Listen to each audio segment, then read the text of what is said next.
La photographie fait partie de ma vie de façon intime depuis de nombreuses années, bien avant la télévision, bien avant que je devienne journaliste et animateur.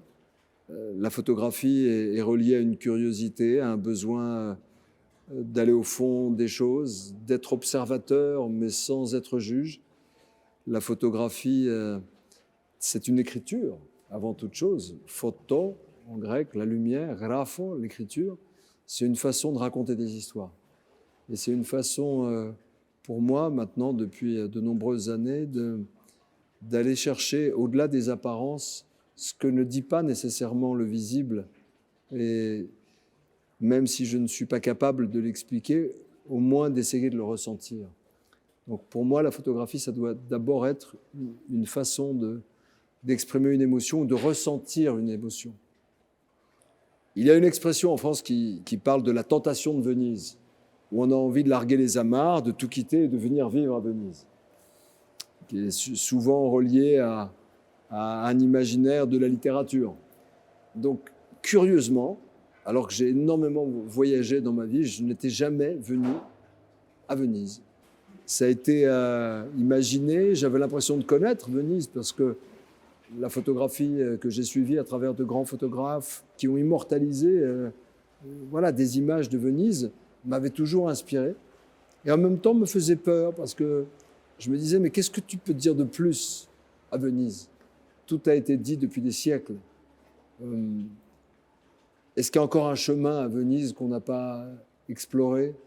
Est-ce qu'il y a encore des choses à découvrir à Venise? Et en fait, lorsque je suis arrivé la première fois, pour ma première résidence, j'ai découvert une ville qui grouillait de personnes, de milliers de personnes venues du monde entier, très nerveux, très affamés par Venise. Tout le monde voulait quelque chose de Venise, tout le monde voulait photographier. Et en même temps, je me demandais, mais qui regarde vraiment Venise?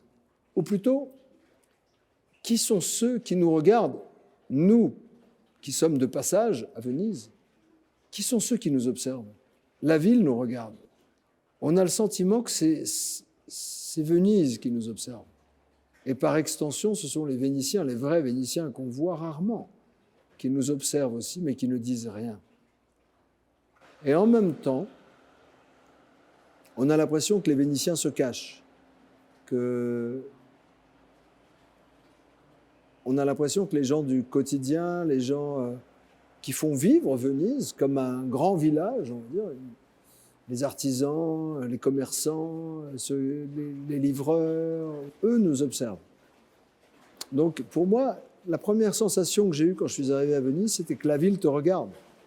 Regard vénitien est un titre assez général dans lequel on pourrait dire c'est le regard du photographe sur Venise. Or moi j'ai quand même l'impression que c'est plutôt ceux qui font la vie de Venise qui nous regardent. Donc il y a un effet de miroir, c'est-à-dire que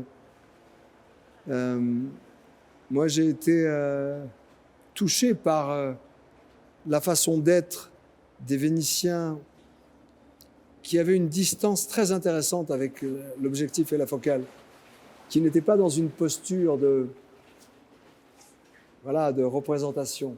Venise, la ville, l'architecture, l'histoire, le mouvement est une représentation presque théâtrale. Mais la réalité, c'est que ces acteurs ne cherchent pas la lumière.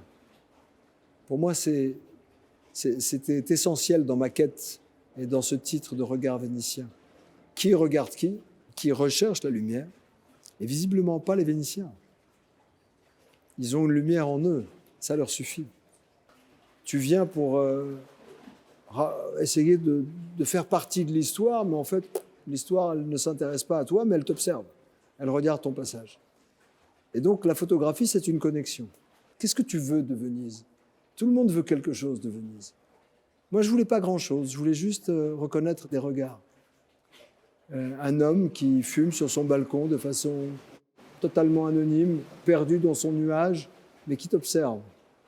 Le gondolier fatigué par le photographe de passage en permanence. Il y a un paradoxe à Venise, c'est qu'alors que nous sommes dans une ville qui attire le monde entier, on a l'impression que les gens qui habitent ici ceux qui ne se voient pas dans le cadre du touriste ne veulent pas être pris en photo.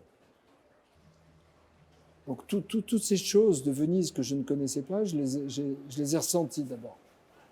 Et on se sent petit quand on arrive à Venise. Il ne faut pas avoir beaucoup de certitudes. Il faut prendre son temps, il faut attendre. Attendre. Venise est là depuis des siècles. Ça fait des siècles qu'on dit qu'elle ne survivra pas, mais elle est toujours là. Et l'être humain est toujours de passage. Donc j'ai essayé modestement de donner la parole à travers la lumière à ceux et celles qui font juste leur part, qui font juste leur petit chemin, qui est finalement le chemin de l'humanité.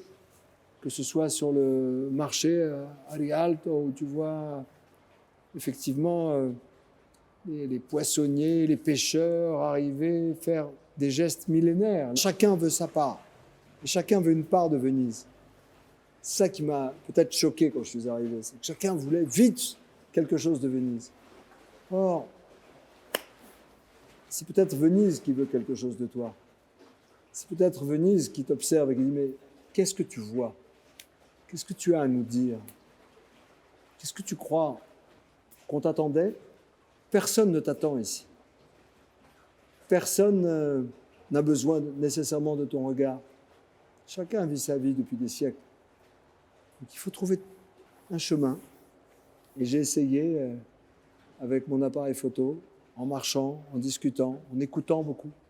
Alors être ici, évidemment, au Palazzo Vendramin Grimani, imaginez le nombre de familles à travers les siècles, d'hommes et de femmes, d'enfants qui arrivaient comme ça par voie maritime chez eux, c'était chez eux, mais qui ne sont plus là.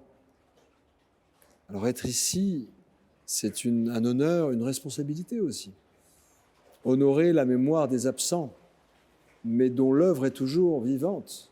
C'est ça qui m'a frappé et qui m'émeut et qui me rend aussi très modeste parce que l'endroit est de toute manière tellement plus puissant que toi que tu ne peux qu'essayer de te fondre dans cet univers où les artistes viennent exprimer leurs rêves, leurs doutes, peut-être leur humanité. J'espère juste que ces images seront l'occasion pour le public de découvrir sa propre façon et sa propre émotion face à Venise. Un photographe est là pour partager des images au-delà des clichés, sans jeu de mots. Et j'espère que tous ces visages rencontrés ici et là, parfois par hasard, donneront envie à celui qui vient pour la première fois ou à celui qui connaît bien Venise de faire en sorte que son prochain regard sur ceux qui n'ont rien demandé soit aussi fragile et puissant qu'une première fois.